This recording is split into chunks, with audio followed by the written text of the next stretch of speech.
चतुर्थ श्रेणी की तैयारी करने वाले सभी विद्यार्थियों का एक बार फिर से आप ही के अपने YouTube चैनल सूरवीर क्लासेज पर स्वागत है। आज के दोस्तों इस लाइव सेशन के अंदर अपन रोहित सर की जो हिंदी ब्रह्मस्त्र की बुक आती है उसको कंप्लीट इस वीडियो के माध्यम से देखेंगे। तो एक बार इस लाइव सेशन को अपने दोस्तों को अपने ग्रुप के अंदर सभी को शेयर कर दो और जो हिंदी की ब्रह्मस्त्र बुक है उसको कंप्लीट एक वीडियो के माध्यम से देख लो। दोस्तों ये लाइव सेशन आपको रिवीजन के लिए अच्छा रहेगा, क्योंकि जब आप कोई भी काम कर रहे हो या कुछ भी कर रहे हो तो आप बस रीड लगाओ और शांति से बस इस क्लास को सुनते जाओ।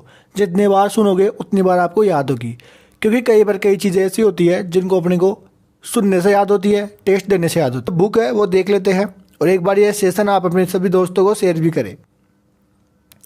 देखो दोस्तों, आज इस लाइव सेशन के अंदर ये मैराथन होने वाला है, जिसमें अपन सबसे पहले संज्ञा देखेंगे, सर्वनाम, क्रिया, विशेषण, तत्सव, तद्भव, संधि, उपसर्ग, प्रत्यय, पर्यायवाची, विलोम, वाक्यांश के लिए शब्द व शब्द शुद्धि, वाक्य शुद्धि, काल, मुहावरे, लोकोक्तियाँ, परिभाषिक शब्दावली, पत्र लेखन। ये सारे दोस्तों ये सभी टॉपिक इस सेशन के माध्यम से देखेंगे। एक बार मैं सभी का स्वागत करूँगा। कौन कौन लाइव सेशन में जुड़ रहे हैं? अभी तक कोई आया नहीं। जब भी आप आओ तो इसको देख लेना। और बाकी मैं इस सेशन के बीच के अंदर किसी के भी कमेंट नहीं पढ़ूंगा, क्योंकि जब ये सेशन रिकॉर्ड होकर जाएगा तो फिर बच्चों को परेशानी होती है एक एक कमेंट जब मैं जवाब देता हूं। तो उसके अंदर पहला टॉपिक है संज्ञा। अब अपन संज्ञा को अच्छी तरह से इस वीडियो के माध्यम से देखेंगे। देखिए, वे शब्द जिनका रूप लिंग, वचन, कारक और काल के अनुसार बदल जाता है विकारी शब्द कहलाते हैं। संज्ञा, सर्वनाम, विशेषण व क्रिया विकारी शब्द है। संज्ञा की परिभाषा: किसी प्राणी, वस्तु, स्थान, भाव, अवस्था, गुण या दशा के नाम को संज्ञा कहते हैं। साधारण शब्दों में नाम के ही संज्ञा कहते हैं, जैसे पुस्तक, प्रकृति, गौरव, दया, कृपया, मिठास, गरीबी। आगे आता है कि संज्ञा के प्रकार कितने हैं। संज्ञा के 3 प्रकार। पहला है व्यक्तिवाचक संज्ञा, दूसरा है जातिवाचक संज्ञा, तीसरा है भाववाचक संज्ञा। व्यक्तिवाचक संज्ञा व्यक्ति विशेष, वस्तु विशेष अथवा स्थान विशेष के नाम को व्यक्तिवाचक संज्ञा कहते हैं। व्यक्तिवाचक संज्ञा विशेष का बोध कराती है, सामान्य का नहीं। अर्थात ये किसी एक व्यक्ति, एक वस्तु या एक स्थान का बोध कराती है। व्यक्ति विशेष: नवीन, सुरेश, कविता, अभिषेक। वस्तु के अंदर कोई भी वस्तु हो, जैसे कि रामायण, उषा पंखा, रोटा मशीन, कामयानी। स्थान विशेष में रतनगढ़, गंगा, ताजमहल, हिमालय। दूसरा आता है जातिवाचक संज्ञा। इस संज्ञा में किसी प्राणी, वस्तु अथवा स्थान की जाति या पूरे वर्ग समूह का बोध होता है। प्राणी के अंदर इस संज्ञा में किसी प्राणी, वस्तु अथवा स्थान की जाति या पूरे वर्ग समूह का बोध होता है। प्राणी के अंदर अभी आपको बताया तो मैंने, प्राणी के अंदर मनुष्य, लड़की, घोड़ा, सेना, सभा कर सकता है। वस्तु के अंदर कोई भी पुस्तक हुई, पंखा हुआ, मशीन हुआ, साबुन हुआ, ये सभी। स्थान के अंदर पहाड़, नदी, भवन, शहर, विद्यालय, ये सभी स्थान में आते हैं। उसके बाद में है व्यक्तिवाचक संज्ञा और जातिवाचक संज्ञा। व्यक्ति के अंदर जैसे नवीन और कविता है तो इनका जाति क्या है? मनुष्य है। रामायण, कामयानी क्या है? एक पुस्तक है, ये इनकी जातिवाचक है। इसी प्रकार से हिमालय और उषा पंखा है। आगे देखो दोस्तों, अब जातिवाचक जो संज्ञा थी उसके भी 2 उपभेद आते हैं। कौन से? एक आता है द्रव्यवाचक, दूसरा आता है समूहवाचक संज्ञा। द्रव्यवाचक संज्ञा सोना, तेल, तेजाब, दूध, चांदी, घी है। वहीं पर समूहवाचक संज्ञा मंडल, कुंज, गुच्छा, गिरोही, परिवार, पुलिस दल, सेना, ये सभी। आगे है व्यक्तिवाचक संज्ञा का जातिवाचक संज्ञा में प्रयोग किस प्रकार से करेंगे। देखो, व्यक्तिवाचक संज्ञाओं का प्रयोग जब बहुवचन में हो तो व्यक्तिवाचक संज्ञा ही जातिवाचक संज्ञा बन जाती है। ठीक है, एक सेकेंड में इसको लगा लूँ।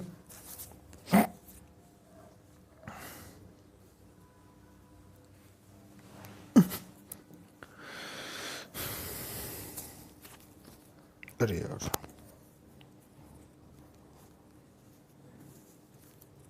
ठीक है, ठीक। व्यक्तिवाचक संज्ञाओं का प्रयोग जब बहुवचन में होता है तो व्यक्तिवाचक संज्ञा ही जातिवाचक संज्ञा बन जाती है। जैसे कि हरीश चंद्रों की सत्यता से ही भारत का सम्मान बचा हुआ है। दूसरा उदाहरण है, हमारे देश में रावणों की कमी नहीं है।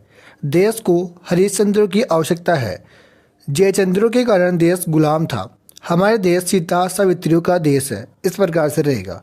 अब दोस्तों मैं पूरे आपको एक एक तो उदाहरण पढ़ नहीं पाऊंगा, इसके लिए मैं आपको पीडीएफ दे दूंगा। जो अपने टेस्ट सीरीज है उसी ग्रुप के अंदर आपको पीडीएफ भी मिल जाएगी, उसकी टेंशन आप मत लो। दूसरा है, कभी कभी कुछ व्यक्तियों में कोई विशेष गुण अवगुण होता है जिसके कारण उनका नाम उसी विशेष गुण या अवगुण का प्रतिनिधित्व करने लग जाता है, इसलिए वह नाम व्यक्ति विशेष होते हुए भी जातिवाचक बन जाता है। जैसे कि तुम कलयुग के भीम हो, तुम तो कुंभकर्ण बन गए। यशोदा हमारे घर की लक्ष्मी है। गांधी जी अपने समय के कर्षण थे। सुमन तो लता मंगेशकर जैसी है। इस प्रकार से ये रहेगा। अब तीसरा प्रकार है भाववाचक संज्ञा।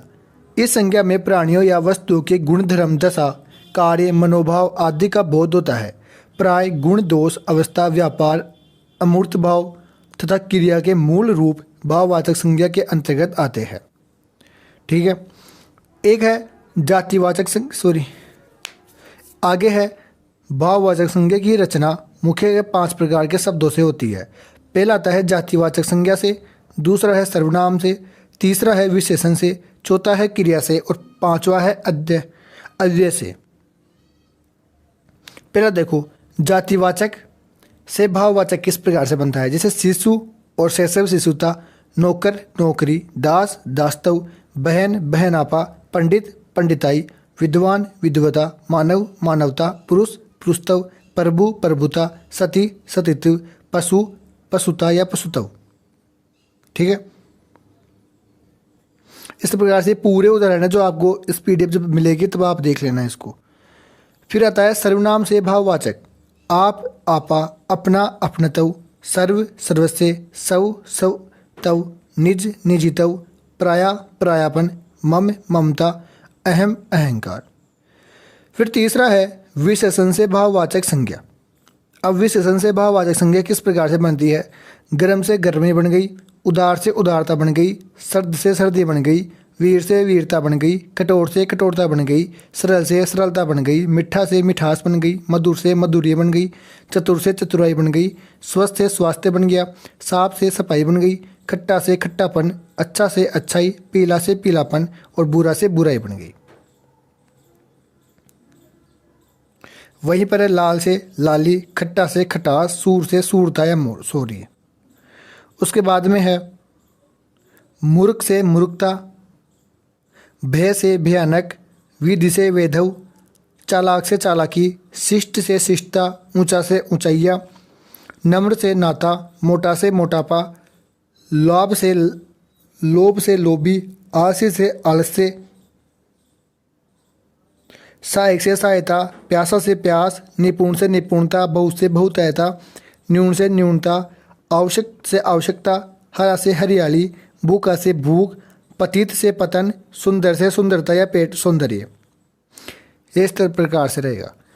आगे चौथा प्रकार का है क्रिया से भाववाचक। जैसे क्रिया है घबराना तो भाववाचक बनेगा घबराहट। खाना से खान, छटना से छटाई, गिरना से गिरावट, बहना से भाव, चलना से चाल, मारना से मार, कामना से कमाई, दौड़ना से दौड़, बैठना से बैठक, लूटना से लूट, पहचानना से पहचान, जीतना से जीत, सजना से सजावट, खेलना से खेल, लिखना से लिखाई या लिखावट, जीना से जीवन और जमना से जमाव, चुनना से चुनाव।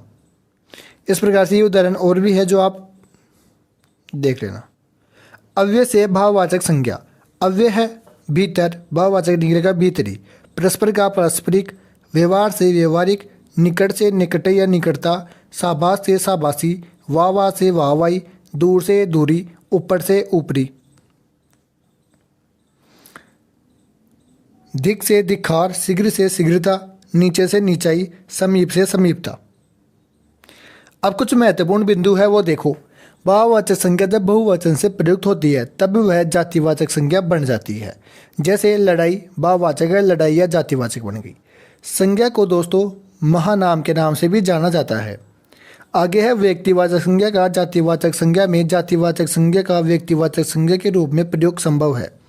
संज्ञा में लिंग वचन कारक के कारण रूपांतरण हो जाता है, अर्थात लिंग वचन और कारक संज्ञा के विकारक है।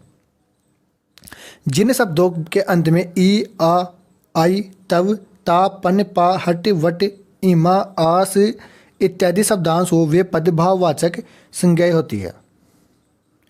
संबंधियों, व्यवसायों, पदों और कार्यों के नाम जैसे बहन, मंत्री, जुलाहा, प्रोफेसर, ढंग, पशु पक्षियों के नाम, घोड़ा, गाय, कौवा, तोता, मैना, प्राकृतिक तत्वों के नाम, तूफान, वर्षा, बिजली, भूकंप, ज्वालामुखी जातिवाचक संज्ञा है। दया, कर्षण, मोह, क्षमा, प्रेम, सुख, दुख, क्रोध, लोभ, ईर्ष्या, प्यार, रोग, शोक, जन्म, मृत्यु, सत्य इत्यादि मूल या औद्योगिक भाववाचक संज्ञा है। तो इस प्रकार से दोस्तों अपनी संज्ञा कंप्लीट होती है और अब अपन सर्वनाम की ओर चल रहे हैं। उससे पहले देखो दोस्तों, अपनी ये टेस्ट सीरीज चल रही है जिसके अंदर राजस्थान जीके के 160 सोल पेपर है। 2015 से 2025 तक जितने पेपर बन चुके हैं वो सारे पेपर जिनकी आपको पीडीएफ फ्री मिल जाएगी और रोज़ रात 8 बजे आपको टेस्ट मिलेगा। दोस्तों ये अपने 21 अगस्त से चालू होने वाली है। 21 अगस्त से ये चालू हो जाएगी। दोस्तों जो 50 विद्यार्थी रहेंगे उनके लिए मात्र 70 रुपये के अंदर है, बाकी इसकी प्राइस फिर 199 बन जाएगी। तो आप इन नंबरों पर कॉल या मैसेज करके अभी रजिस्ट्रेशन करवा लो। 21 अगस्त से ये चालू हो जाएगी। अब दोस्तों अपन सर्वनाम की ओर चलते हैं। देखो सर्वनाम संज्ञा के स्थान पर प्रयुक्त होने वाले शब्द सर्वनाम है। सर्वनाम उस विकारी शब्द का कहते हैं जो पूर्व पर संबंध से किसी भी संज्ञा के बदले आता है। सर्वनाम संज्ञाओं के बदले आने वाले शब्द सर्वनाम है। भाषा में सुंदरता, संक्षिप्तता व पूर्णोक्ति दोष के बचने के लिए सर्वनाम का प्रयोग होता है। सर्वनाम का शाब्दिक अर्थ है सबका नाम। अब हिंदी में कुल 11 सर्वनाम है। 11 कौन कौन से है? मैं, तू, आप, यह, वह, जो, सो, कोई, कुछ, कौन और क्या। देखो प्रयोग के अनुसार सर्वनामों के भेद 6 है। अब 6 भेद कौन से है वो देखिए। पुरुषवाचक सर्वनाम, प्रश्नवाचक सर्वनाम, अनिश्चयवाचक सर्वनाम, निश्चयात्मक सर्वनाम, संबंधवाचक सर्वनाम, निजवाचक सर्वनाम। पुरुषवाचक सर्वनाम कौन से है? स्त्री या पुरुष के नाम के स्थान पर जिन सर्वनामों का प्रयोग किया जाता है वे पुरुषवाचक सर्वनाम होते हैं। पुरुषवाचक सर्वनाम के भी 3 भेद होते हैं। 3 भेद कौन से? उत्तम पुरुषवाचक सर्वनाम, मध्यम पुरुषवाचक सर्वनाम, अन्य पुरुषवाचक सर्वनाम। अब अपन उत्तम पुरुषवाचक सर्वनाम की ओर देखते हैं कि ये क्या सीन है। वक्ता जो होता है बोलने वाला या लेखन जिन सर्वनामों का प्रयोग अपने नाम के स्थान पर करता है वे उत्तम पुरुषवाचक सर्वनाम कहलाते हैं। जैसे मैं, मेरा, मुझे, मुझको, मुझसे, मेरा, द्वारा, मेरे लिए, मेरा, मेरी, मुझ पर एक वचन है। हम, हमको, अपना, हमारा, हमको, हमारी, ये सब बहुवचन है। उदाहरण देखिए कि मैं खेलता हूँ और हमें सत्य बोलना चाहिए। ठीक है। आगे है दूसरा प्रकार मध्यम पुरुषवाचक सर्वनाम। मध्यमवाचक पुरुष सर्वनाम क्या है? सुनने वाला या पाठक के नाम के स्थान पर प्रयुक्त होने वाला सर्वनाम को मध्यम पुरुषवाचक सर्वनाम कहते हैं। जैसे कि तू, तेरा, तुझे, तुझको, तुझको, तुझसे, तुझको, यह सब एक वचन है। तुम, तुम्हारा, तुमको, तुमसे, तुमने बहुवचन है। आप एक वचन है। आप सब, आप लोग, ये सब बहुवचन है। उदाहरण देखो, तुम्हारा शहर आबाद है ईश्वर तू दया कर। नोट देखो, आप सर्वनाम का प्रयोग आदर सम्मान के लिए मध्यम पुरुषवाचक सर्वनाम में किया जाता है। जैसे कि आप गांव से कब आए, आप आगे आ जाए, आप बीमार हो गए, आपको भी सूचित कर दे। ऐसे समय में आप साथ नहीं दोगे तो और कौन देगा? आपको यही उचित लगता है तो ठीक है, यह बात आप ही यह दिखा दीजिए। इस विषय में आपकी क्या राय है? आप यहाँ बैठिए, आपने तो कमाल कर दिया। इस प्रकार से ये इनके उदाहरण बन जाते हैं। फिर आता है अन्य पुरुषवाचक सर्वनाम। इस सर्वनाम का प्रथम पुरुष भी कहते हैं। इसमें यह, वे, वह, वे, उसे, इन्हें, उन्हें आदि सर्वनामों आते हैं। उदाहरण के लिए यह खेल रहा है, यह पढ़ रहे हैं, उन्हें कह देना। यह, ये, वह, वे अन्य पुरुषवाचक सर्वनाम भी कहलाते हैं और निश्चयवाचक सर्वनाम भी कहलाते हैं।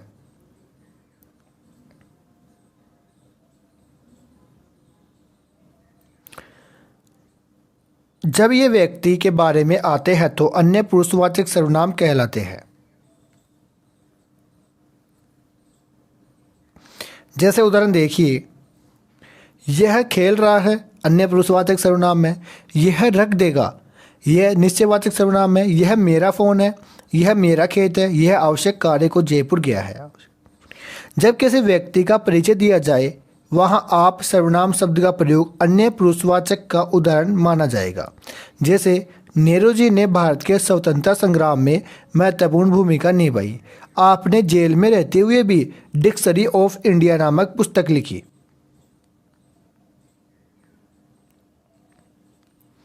भगत सिंह सच्चे स्वतंत्रता सेनानी थे। आपका जन्म 28 सितंबर 1907 में हुआ। अर्जुन लाल सेठी महान देशभक्त थे। आपने देश के लिए उच्च पद का भी त्याग कर दिया था। आगे दूसरा है कि प्रश्नवाचक सर्वनाम। प्रश्न करने के लिए इन सर्वनामों का प्रयोग होता है। जैसे कौन, कैसे, कब, किसने, क्या, किसकी, कहाँ, कितनी, कितने, कितना, कैसे। उदाहरण, किन किन का नाम सूची में है, कौन आता है, तुम क्या खा रहे हो। नोट, कौन का प्रयोग चेतन जीवों के लिए व क्या का प्रयोग जड़ पदार्थों के लिए किया जाता है। वहीं पर तीसरा आता है अपने अनिश्चयवाचक सर्वनाम। कोई, कुछ, किन्हीं अनिश्चयवाचक सर्वनाम है। उदाहरण, शायद कमरे में कोई छिपा हुआ है, घंटी बजी है, कोई आया है, यह कुछ खा रहा है, कोई कुछ भी कहे, हमें क्या, मुझे ऐसा लगता है जैसे झाड़ियों में कोई खड़ा है। आगे है निश्चयवाचक सर्वनाम चौथे नंबर का।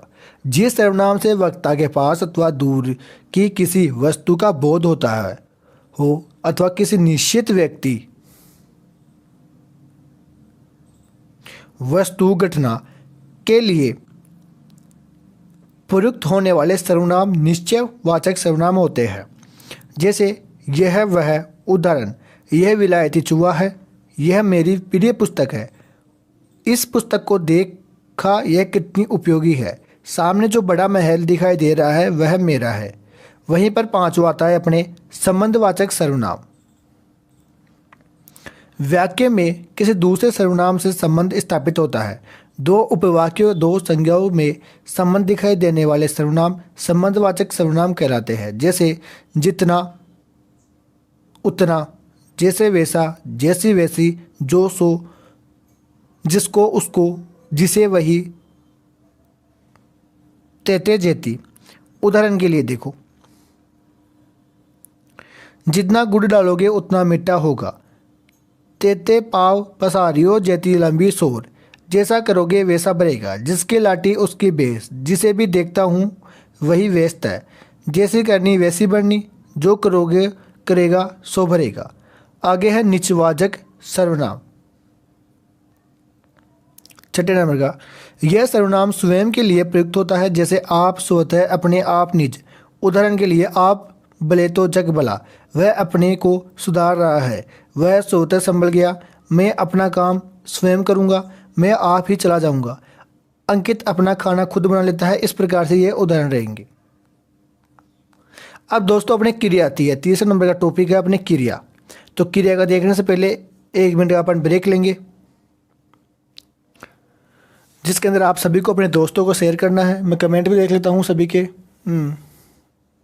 डेजर्ट बॉय, सुरेश, ठीक है ठीक है ठीक है।